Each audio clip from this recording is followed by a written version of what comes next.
We are the first species on the face of this earth to be aware of evolution, to be aware that we are affecting our own evolution by everything that we do, the babies we eat, the food we eat, the wars we fight.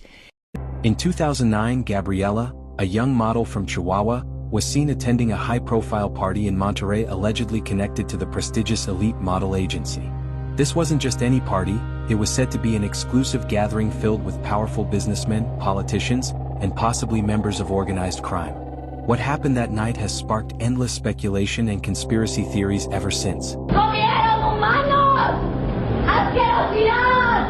¡Comieron humanos! Yo no estaba enterada de nada. Que había, o sea, de los asesinatos sí, pero que habían comido humanos. ¡Humanos! ¡Fuera la carne humana! A few days after the party, Gabriela appeared in a shocking and now infamous video filmed outside a hotel in Monterrey. In the footage, she's seen barefoot, distressed, and rambling incoherently about global elites, satanic rituals, and human sacrifices. She claimed that world leaders, including former US President George W. Bush, were involved in secret ceremonies and spoke of eating children. Her words were disjointed but carried a sense of frantic urgency, as if she had witnessed something deeply disturbing. Police eventually took her away, dismissing it as a mental breakdown. But here's where the story takes a darker turn. Gabriela Rico Jimenez was never seen again after that incident.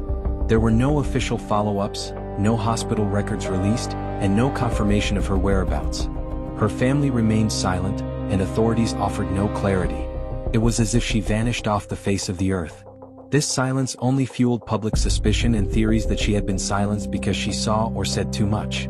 Well, the MoCA is a great art institution, an institution of contemporary art that has few peers, and this is the creative and cultural capital of the United States of America, and we couldn't be prouder to see the MoCA back.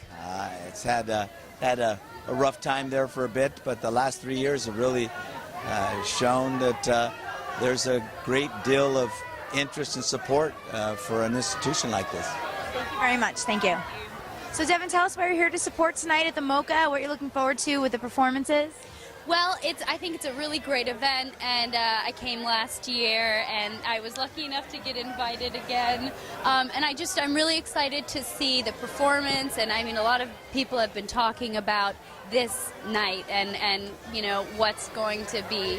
I know you're a big supporter of Art of Elysium. Now you're here tonight for this event. Tell us why art is such an important part of your life and why you're here tonight. Well, I mean, I grew up all with every kind of art around me, but painters and dancers and musicians and actors and filmmakers, and so it's just, I know that I couldn't live without it. So that's all I know. We support art. It's being cut everywhere in the schools, as we all know, but also our boss, Maria Bell, is, well, the big honcho here at MoCA, so we're supporting her as well. Right, Christian? Come in. She was instrumental in turning the budgetary problems around for MoCA. So, I mean, Maria was the roads and stuff. So it's, and you know what? You tell a great city by the museum and the arts and the way they take care of their poor. I mean, and all this is together. This makes the quality of life in Los Angeles, and it's important. I'm an artist. Artists need to support other artists, you know. We're not all factions. We're all one breathing body. One big installation. There you are. What was your inspiration and what can we expect from the performance piece? You know, there's no really inspiration. Artists, I'm not inspired by other artists. I'm always inspired by nature, volcanoes. You know, I'm inspired by the kind of mysterious things in life. So I really wanted to give that kind of sensation to the people of the presence of the energy itself and feeling that, you know, that we can die any minute, any time, and we have to really enjoy this moment here and now. How does art and fashion inspire each other?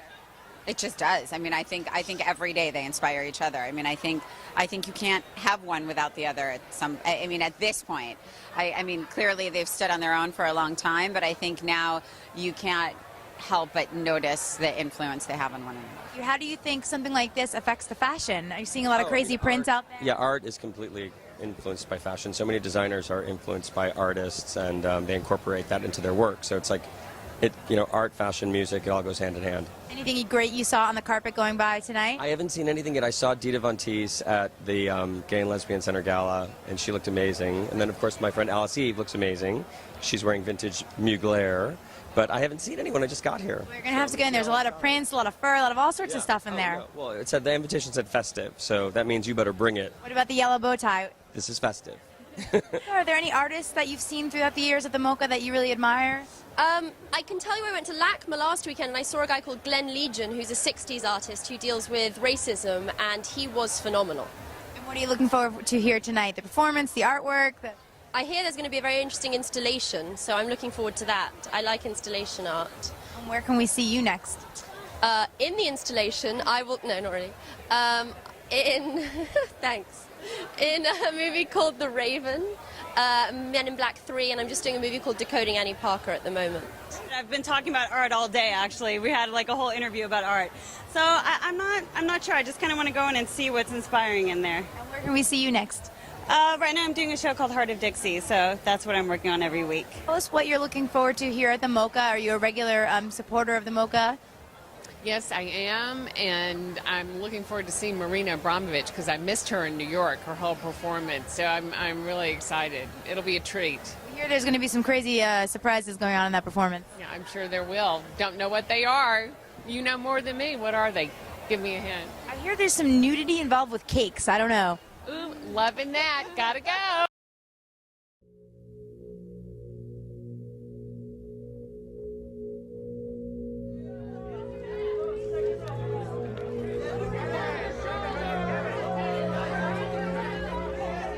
I see the art is oxygen of our society. I come from Europe, and we have completely different system of sponsoring art. Government give money for culture. The system here is completely different, which is quite interesting to look in the past and think about who actually sponsored the culture. If you look in Renaissance time, any of these great artists, it was popes, aristocrats or kings who actually support this kind of artists and make them possible to create these monumental works. Today, we don't have kings, but we have industry, we have the business, we have banks, that kind of people who really have a substantial amount of money who can support culture.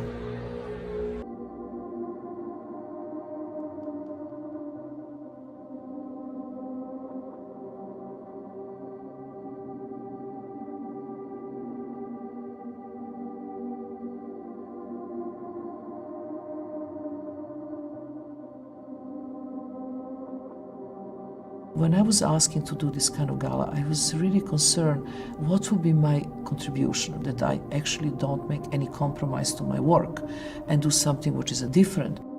I don't think that I should only provide entertainment. I have to create situations that are actually not on ease and to come with the experience you didn't have before.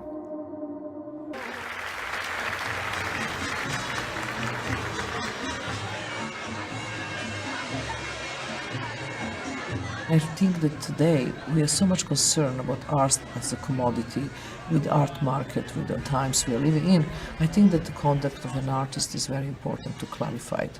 So I had the need to write this manifest. An artist should stay for long periods of time.